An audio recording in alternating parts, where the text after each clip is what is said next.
एक देश एक कानून, क्या देश की जरूरत है या फिर सत्ताधारी बीजेपी की सबसे बड़ी ख्वाहिश? आज एक बार फिर यही सवाल इसलिए पूछा जा रहा है क्योंकि अब नई संसद से नए कानून बनेंगे। ऊपर से 5 महीने बाद लोकतंत्र का सबसे बड़ा लोकसभा चुनाव। इन दिनों यही मुद्दा सबसे ज्यादा गर्म है। 2 साल पहले ही देश के प्रधानमंत्री नरेंद्र मोदी एक देश एक कानून को देश की सबसे बड़ी जरूरत बता चुके हैं। वन नेशन वन इलेक्शन सिर्फ एक चर्चा का विषय नहीं है, बल्कि ये भारत की जरूरत है।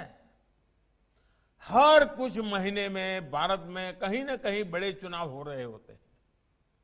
इससे विकास के कार्यों पर जो प्रभाव पड़ता है उसे आप सब भली भांति जानते हैं। ऐसे में वन नेशन वन इलेक्शन पर गहन अध्ययन और मंथन आवश्यक है और इसमें पीठासीन अधिकारी काफी मार्गदर्शन कर सकते हैं, गाइड कर सकते हैं, लीड कर सकते हैं। इसके साथ ही लोकसभा हो, विधानसभा हो या पंचायत चुनाव हो, इनके लिए एक ही वोटर लिस्ट काम में आए, इसके लिए हमें सबसे पहले रास्ता बनाना होगा। मोदी का एक दांव, विपक्ष का बंटाधार। एक देश एक कानून से होगा बड़ा खेल। एक बार में निपटेंगे मोदी विरोधी। देखिए सिर्फ धर्म ज्ञान पर। वन नेशन वन इलेक्शन का मुद्दा गर्म है और सरकार एक्शन में है। इस मामले में देश के पूर्व राष्ट्रपति रामनाथ कोविंद की अध्यक्षता में कमेटी बन चुकी है और अब इस बात की सुगबुगाहट है कि नई संसद के विशेष सत्र में इस पर कोई बड़ा फैसला लिया जा सकता है। लेकिन उससे पहले आज आपका यह जानना जरूरी है कि एक देश एक चुनाव का भविष्य क्या कहता है। इसको लेकर विश्वविख्यात सुदर्शन चक्र ज्योतिषीचार्य श्री संत बेत्रा अशोका जी की भविष्यवाणी क्या कहती है। अब बात करते हैं हम एक देश एक चुनाव की, और जिसको लेकर जैसे ही देश के प्रधानमंत्री नरेंद्र मोदी जी की तरफ से इस बात का बाद में जो जानकारी आई कि इसको लेकर हमारे देश के पूर्व राष्ट्रपति रामनाथ कोविंद जी के अध्यक्षता में कमेटी बनाई गई है, उसके बाद से राजनीतिक गलियारों में इस बात की चर्चा है, खासकर विपक्ष की तरफ से ये बयान दिया जा रहा है कि एक देश एक चुनाव लाकर सरकार लोकसभा चुनाव वक्त से पहले चुनाव कराना चाहती है। तो क्या सरकार वक्त से पहले चुनाव करा के क्या डर गई है?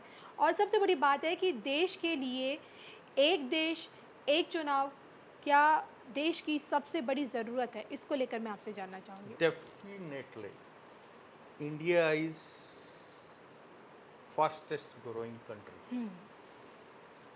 तो एक देश एक चुनाव का मतलब है you have to cut the expenses.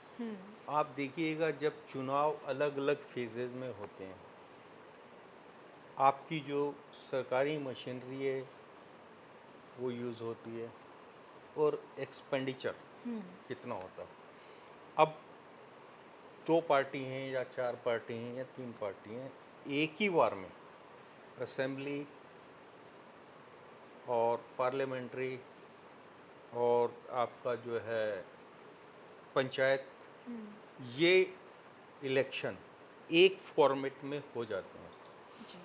तो आपका जो पब्लिसिटी एक्सपेंसेस हैं, प्रिंट मीडिया का एक्सपेंसेस है जी, आपका जो सोशल मीडिया पे एक्सपेंस है, इलेक्ट्रॉनिक मीडिया पे जो एक्सपेंसेस हैं, वो सबके कम होंगे और देश का समय बचेगा, देश का पैसा बचेगा। आपका पैसा बचता है तो देश का पैसा बचेगा, आपका समय बचता है तो देश का समय बचेगा। उस समय को आप यूटिलाइज करेंगे। तो इसके पीछे का ऑब्जेक्टिव जो है बहुत बड़ा है। अब इस पे भी अगर आप जो है किसी तरीके की डिबेट करते हैं तो दैट इज यूजलेस। जी, डिबेट में तो देयर इज एंडलेस। ऐसे ऐसे कलाकार हैं जो सिर्फ आपका टमाटर और नींबू लेके बैठते हैं। तो डिबेट का तो पर वैसे लोगों को भी बुला लिया जाता है। तो इस पे तो डिबेट होनी नहीं चाहिए, क्योंकि जो आप वन नेशन वन इलेक्शन की बात कर रहे हैं वो सिर्फ इसलिए कर रहे हैं कि आपको देश के खर्चों, ये नाजायज खर्चे हैं, उसमें जो आपको कटौती करनी। आजाद भारत के इतिहास में वन नेशन वन इलेक्शन का कॉन्सेप्ट बिल्कुल नया नहीं है। 1952, 1957, 1962 और 1967 आजादी के बाद इन सालों में लोकसभा और विधानसभा के चुनाव एक साथ हुए, लेकिन इसके बाद जैसे ही विधानसभाएं समय से पहले भंग हुई, एक साथ चुनाव कराने की परंपरा टूट गई और वन नेशन वन इलेक्शन पूरी तरह से खत्म हो गया।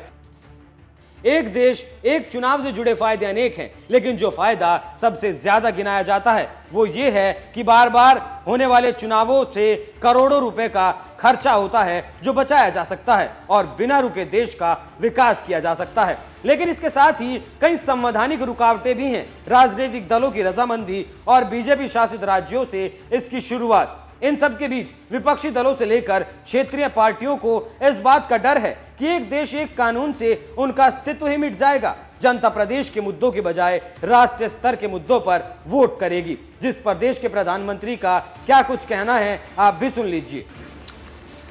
चुनाव के रिफॉर्म्स की भी काफी बातें हुई हैं। हम 52 से लेकर के आज तक लगातार चुनाव में रिफॉर्म होते ही रहे और होते रहने चाहिए, और मैं मानता हूं इसकी चर्चा भी लगातार होती रहनी चाहिए। उसके अंदर खुले मन से चर्चा होनी चाहिए, बंधे मन से होने की कोई जरूरत नहीं है। लेकिन आउटराइट ये कह देना कि एक देश एक चुनाव के हम पक्ष में नहीं है, अरे चर्चा तो करो भाई, आपके विचार होंगे। हम चीजों को स्थगित करो। मैं मानता हूं जी कि जितने बड़े बड़े नेता हैं, व्यक्तिगत जब भी मिला हूं, सबने कहा यार ये बीमारी से तो मुक्त होना चाहिए। एक बार 5 साल में एक बार चुनाव आए, महीना 2 महीना चुनाव का उत्सव चले, फिर सब काम में लगे। ये बात सबने बताई। सार्वजनिक रूप से स्टैंड लेने में दिक्कत होती होगी। क्या ये समय की मांग नहीं है कि हमारे देश में कम से कम मतदाता सूची तो एक हो? पहले 18 और 21 दो मतदान के अलग अलग होने के कारण अब 18 सबका मतदान है। आज देश का दुर्भाग्य है, जितने चुनाव उतनी मतदाता सूची। कितना देश का खर्च हो रहा है, कितना मैन पावर उस मतदाता सूची में लग रहा है। राज्य और केंद्र मिलकर के कानून बनाए और तय करे भाई एक ही मतदाता। और मैं बताता हूं, पंचायतों के चुनाव वाली मतदाता सूची होती है, उसमें एक भी मतदाता छूटता नहीं है, क्योंकि वहां एक एक वोट की कीमत होती है कि 30-40 वोट से हार जीत होती है। अगर वो मतदाता सूची हमारी मतदाता सूची में कभी समस्या ही नहीं आएगी। उसी प्रकार से पोलिंग स्टेशन, मतदाता को हर बार याद करना पड़े, मेरा उसको पता होना चाहिए तुम्हारा पोलिंग स्टेशन यही स्कूल का वो कमरा है तुम्हारा। हमेशा ये व्यवस्था क्यों विकसित नहीं हो सकती? और इसलिए इलेक्शन के रिफॉर्म्स अनिवार्य है, कर होने रहने चाहिए, लेकिन हम ये मान के चले। अच्छा, हमारे देश में पहले एक देश एक चुनाव होता था जी, ये 92 में गड़बड़ होने के बाद डिरेल हुआ है, और उसका सबसे अधिक बेनिफिट आप लोगों को मिला है। और आप आज उस विरोध, कुछ लोग ऐसे तर्क देते हैं जिस तर्क में कोई दम नहीं। कहते हैं मतदाता ये कैसे निर्णय करेगा। अभी उड़ीसा सबसे बड़ा उदाहरण है। उड़ीसा में ग्रामीण इलाका ज्यादा है। उड़ीसा एकदम बहुत ही विकसित और ऐसा तो राज्य नहीं है भारत के जो जिन राज्यों को अभी भी विकास के राह में लाने के लिए मेहनत करनी पड़े, ऐसे राज्यों में से वहां के मतदाताओं ने लोकसभा के लिए एक मतदान किया, विधानसभा के लिए दूसरा मतदान किया। इसका मतलब हमारे मतदाताओं को एक ही समय विवेक बुद्धि का पूरा है। मैं तो कुछ तो सीटें ऐसी है कि जहां नीचे की सारे असेंबली सीटें विधानसभा में गई बीजेडी को और लोकसभा उन्होंने बीजेपी को दी। ये मैच्योरिटी हमारे देश में, हम उनका अनादर कर रहे हैं। कुछ लोग कहते हैं, ये कैसा भ्रम फैलाया गया है कि अगर 7 चुनाव होंगे तो रीजनल पार्टियां खत्म हो जाएगी। जहां जहां लोकसभा और विधानसभा के चुनाव साथ हुए हैं, उस सब जगह पर प्रादेशिक पक्ष जीते हैं। देख लीजिए इतिहास पूरा, प्रादेशिक पक्ष जीते हैं। अभी आंध्र का चुनाव हुआ, प्रादेशिक पक्ष जीत करके आया। उड़ीसा का चुनाव हुआ, प्रादेशिक पक्ष जीत करके आया। देश के मतदाताओं के समझ आए, हम उनकी समझ पर शक न करें।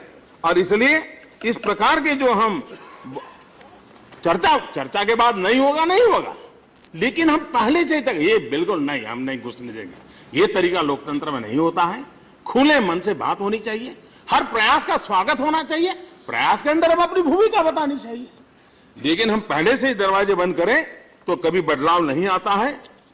और भारत के मतदाता का नीर क्षीर विवेक जो है उस पर हम कभी भी शक न करें, ये मेरा मत है। जर्मनी, हंगरी, दक्षिण Africa, Indonesia, Spain, Slovenia, Albania, Poland, Sweden और बेल्जियम, दुनिया के इन देशों में वन नेशन वन इलेक्शन की नीति लागू है। ऐसे में क्या अगला नंबर भारत का होना चाहिए? इस पर आपकी क्या राय है? अपनी राय हमें कमेंट कर जरूर बताएं। नमस्कार।